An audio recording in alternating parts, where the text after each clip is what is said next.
دنیا میں جتنے لوگ کام کر رہے ہیں کینسر کے حوالے سے، کینسر ریسرچر جو ہیں وہ یہ کہتے ہیں 4 وجوہات جو ہیں جدید دور میں کینسر ہونے کے 100% چانسز ہو سکتے ہیں۔ پہلے نمبر پر تو قبض جو ہے، اگر کرونک کنسٹیپیشن ہے اور پخانہ کا نظام جو ہے وہ بہتر نہیں ہو رہا اور پیٹ کا نظام خراب رہتا ہے، کرونک کنسٹیپیشن کی وجہ سے جو ہے کینسر ہو سکتا ہے۔ دوسرا ہے ہائپر ایسیڈیٹی، تیزابیت جو ہے اس سے کینسر ہونے کے چانسز ہوتے ہیں۔ تیسرا ہے نیند کا پورا نہ ہونا، نیند کی جب کمی ہوگی تو کینسر ہونے کے چانسز ہو سکتے ہیں۔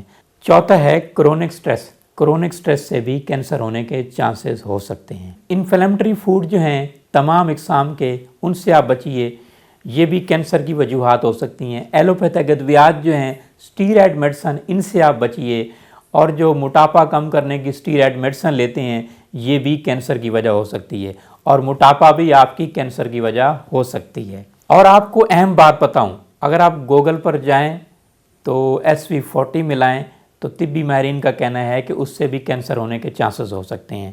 Between 1955 and 1963, around 90% of children and 60% of adults in US were vaccinated with SV40 virus contaminated polio vaccines.